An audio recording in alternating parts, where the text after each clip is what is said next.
नमस्कार, मैं स्वतंत्र कुमार और आप सभी का स्वागत करता हूं आपके अपने चैनल शॉर्ट हैंड टीम पर। तो दोस्तों, आज के इस वीडियो में दैनिक जागरण के संपादकीय से 496 शब्दों के डिक्टेशन को हम लोग लेने वाले हैं। इसे हम 3 अलग अलग स्पीड में लेंगे। पहली बार में 70 की स्पीड में, दूसरी बार में 80 की स्पीड में, तो तीसरी और आखिरी बार में इसी डिक्टेशन को हम लोग 90 की स्पीड में लेने वाले हैं। अगर आपको इस डिक्टेशन के पीडीएफ की ज़रूरत है तो आप हमारे टेलीग्राम ग्रुप को ज्वाइन कर सकते हैं। ग्रुप का लिंक इसी वीडियो के ठीक नीचे डिस्क्रिप्शन बॉक्स में आपको मिल जाएगा। तो 70 की स्पीड में आपका डिक्टेशन स्टार्ट होगा 5 सेकंड के बाद। तब तक के लिए आप रेडी रहें।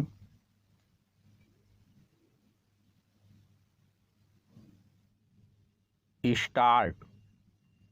कांग्रेस से निकलकर अपनी नई पार्टी बनाने जा रहे गुलाम नबी आज़ाद ने यह कहकर भले ही चौंकाया हो कि उनके राजनीतिक एजेंडे में यह वादा नहीं है कि वह अनुच्छेद 370 की बहाली करा देंगे, लेकिन उन्होंने जो कुछ कहा वह एक वास्तविकता है। अपने इस कथन के माध्यम से उन्होंने जम्मू कश्मीर और विशेष रूप से घाटी की जनता का एक तरह से सच से सामना कराने का काम किया है। उनका यह कहना भी महत्वपूर्ण है कि अनुच्छेद 370 की बहाली का वादा एक झूठा वादा होगा।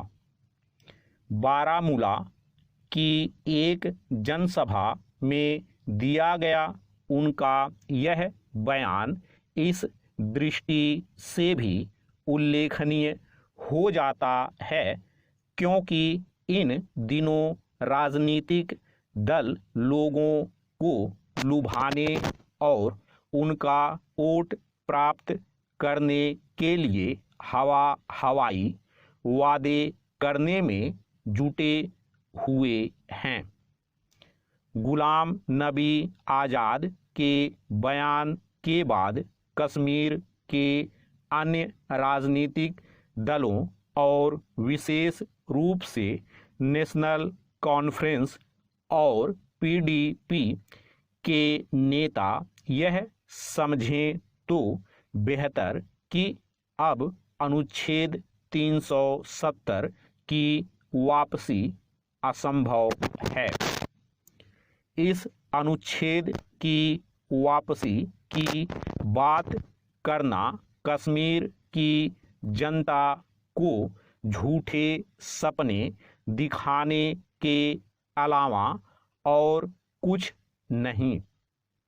इसका पता नेशनल कॉन्फ्रेंस के उपाध्यक्ष उमर अब्दुल्ला के इस बयान से भी चलता है कि बहुत कम राजनीतिक दलों ने अनुच्छेद 370 की बहाली की उनकी मांग का समर्थन किया है।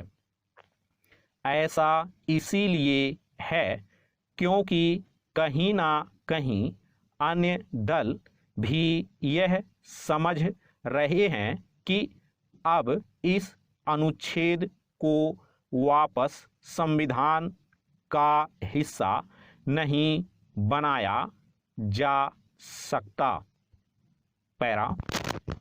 अनुच्छेद 370 को हटाए जाने का विरोध करने वाले कई दलों ने इस विषय पर या तो मौन धारण कर लिया या फिर इस तर्क तक सीमित हो गए हैं। उनकी आपत्ति इस अनुच्छेद को हटाने पर नहीं बल्कि हटाए जाने की प्रक्रिया पर है।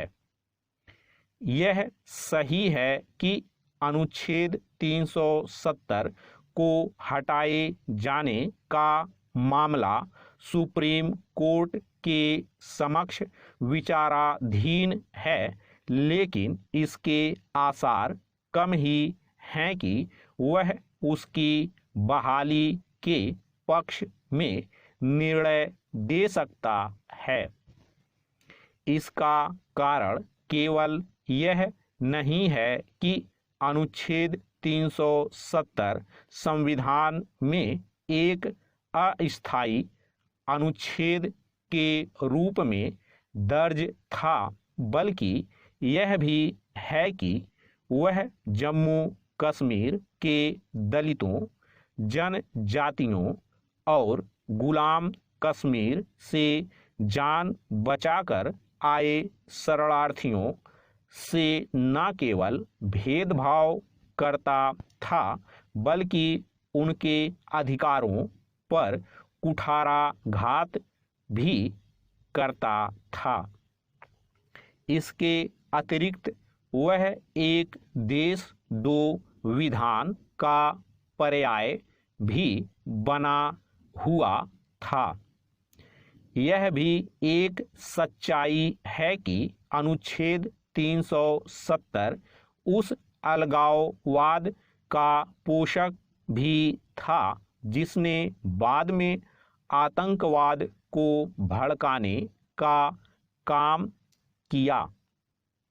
निसंदेह इसमें कोई हर्ज नहीं कि जम्मू कश्मीर के राजनीतिक दल पूर्ण राज्य के दर्जे को बहाल करने की मांग करें, क्योंकि केंद्र सरकार भी यह कह चुकी है कि वह अनुकूल माहौल बनने पर जम्मू कश्मीर के राज्य के दर्जे को बहाल कर देगी। उचित यह होगा कि जम्मू कश्मीर के दल अनुकूल वातावरण निर्मित करने में सहायक बने और यह ध्यान रखें कि ऐसे वातावरण का निर्धारण जिन कुछ बातों से होगा उनमें से एक कश्मीरी हिंदुओं की अपने घरों में वापसी भी है। स्टॉप।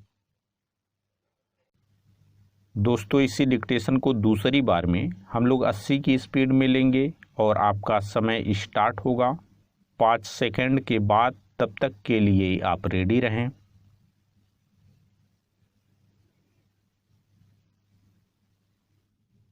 स्टार्ट। कांग्रेस से निकलकर अपनी नई पार्टी बनाने जा रहे गुलाम नबी आज़ाद ने यह कहकर भले ही चौंकाया हो कि उनके राजनीतिक एजेंडे में यह वादा नहीं है कि वह अनुच्छेद 370 की बहाली करा देंगे, लेकिन उन्होंने जो कुछ कहा वह एक वास्तविकता है। अपने इस कथन के माध्यम से उन्होंने जम्मू कश्मीर और विशेष रूप से घाटी की जनता का एक तरह से सच से सामना कराने का काम किया है। उनका यह कहना भी महत्वपूर्ण है कि अनुच्छेद 370 की बहाली का वादा एक झूठा वादा होगा। बारामूला की एक जनसभा में दिया गया उनका यह बयान इस दृष्टि से भी उल्लेखनीय हो जाता है क्योंकि इन दिनों राजनीतिक दल लोगों को लुभाने और उनका वोट प्राप्त करने के लिए हवाई वादे करने में जुटे हुए हैं। गुलाम नबी आज़ाद के बयान के बाद कश्मीर के अन्य राजनीतिक दलों और विशेष रूप से नेशनल कॉन्फ्रेंस और पीडीपी के नेता यह समझें तो बेहतर कि अब अनुच्छेद 370 की वापसी असंभव है। इस अनुच्छेद की वापसी की बात करना कश्मीर की जनता को झूठे सपने दिखाने के अलावा और कुछ नहीं। इसका पता नेशनल कॉन्फ्रेंस के उपाध्यक्ष उमर अब्दुल्ला के इस बयान से भी चलता है कि बहुत कम राजनीतिक दलों ने अनुच्छेद 370 की बहाली की उनकी मांग का समर्थन किया है। ऐसा इसीलिए है क्योंकि कहीं ना कहीं अन्य दल भी यह समझ रहे हैं कि अब इस अनुच्छेद को वापस संविधान का हिस्सा नहीं बनाया जा सकता।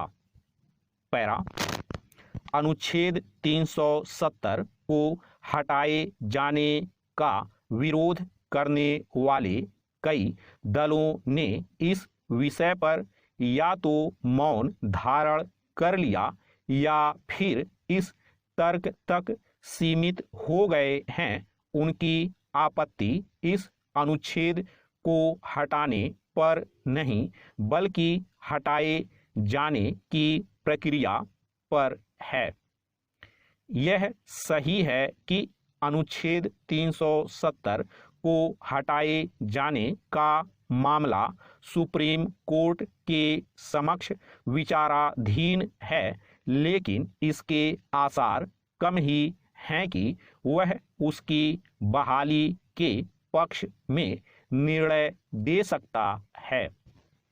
इसका कारण केवल यह नहीं है कि अनुच्छेद 370 संविधान में एक अस्थायी अनुच्छेद के रूप में दर्ज था, बल्कि यह भी है कि वह जम्मू कश्मीर के दलितों, जनजातियों और गुलाम कश्मीर से जान बचाकर आए शरणार्थियों से न केवल भेदभाव करता था बल्कि उनके अधिकारों पर कुठाराघात भी करता था। इसके अतिरिक्त वह एक देश दो विधान का पर्याय भी बना हुआ था। यह भी एक सच्चाई है कि अनुच्छेद 370 उस अलगाववाद का पोषक भी था जिसने बाद में आतंकवाद को भड़काने का काम किया। निसंदेह इसमें कोई हर्ज नहीं कि जम्मू कश्मीर के राजनीतिक दल पूर्ण राज्य के दर्जे को बहाल करने की मांग करें, क्योंकि केंद्र सरकार भी यह कह चुकी है कि वह अनुकूल माहौल बनने पर जम्मू कश्मीर के राज्य के दर्जे को बहाल कर देगी। उचित यह होगा कि जम्मू कश्मीर के दल अनुकूल वातावरण निर्मित करने में सहायक बने और यह ध्यान रखें कि ऐसे वातावरण का निर्धारण जिन कुछ बातों से होगा उनमें से एक कश्मीरी हिंदुओं की अपने घरों में वापसी भी है। स्टॉप। दोस्तों, तीसरी और आखिरी बार में इसी डिक्टेशन को हम लोग 90 की स्पीड में लेंगे और आपका समय स्टार्ट होगा 5 सेकंड के बाद। तब तक के लिए आप रेडी रहें।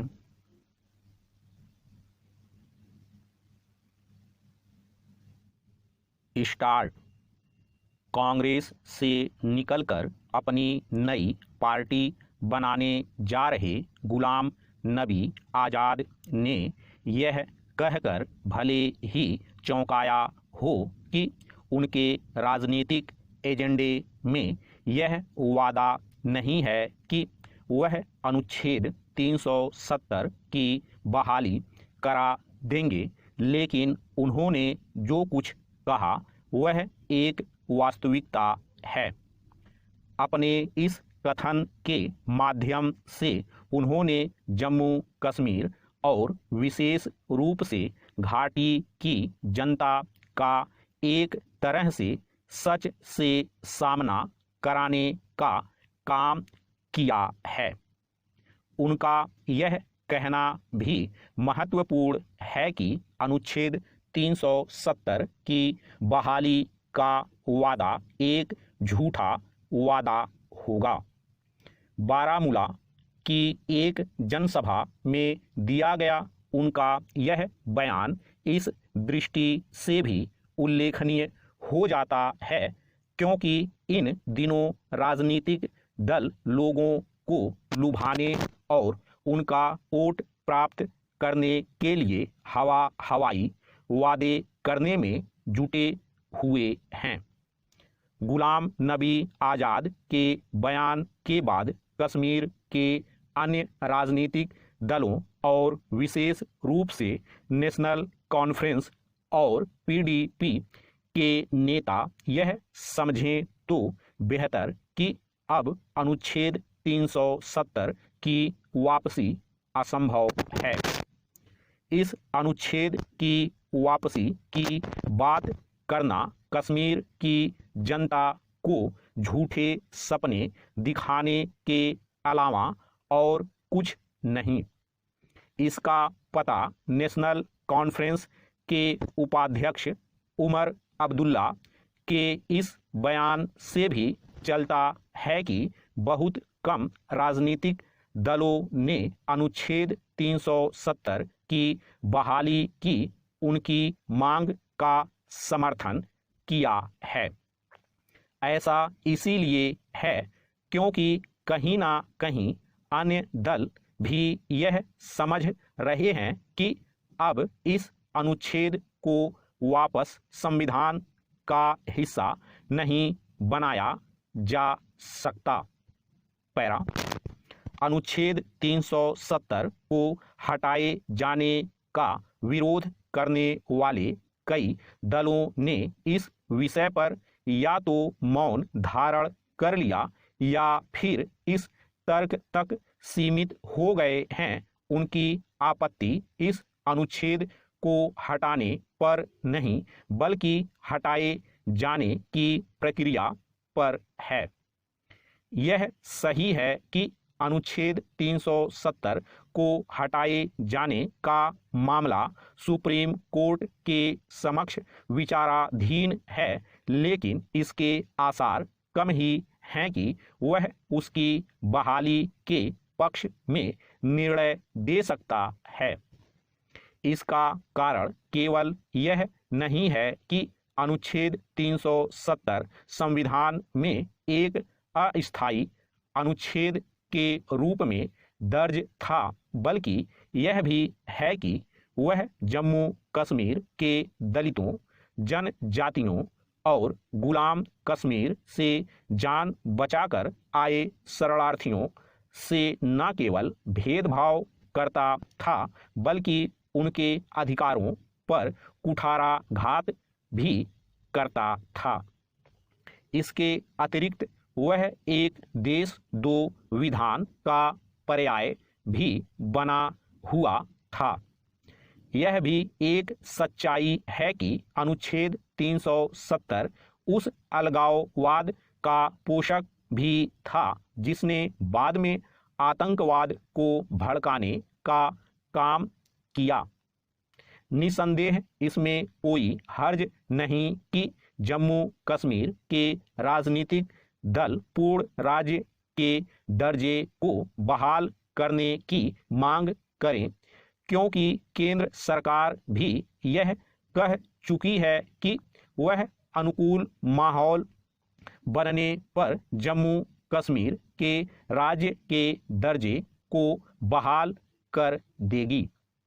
उचित यह होगा कि जम्मू कश्मीर के दल अनुकूल वातावरण निर्मित करने में सहायक बने और यह ध्यान रखें कि ऐसे वातावरण का निर्धारण जिन कुछ बातों से होगा उनमें से एक कश्मीरी हिंदुओं की अपने घरों में वापसी भी है।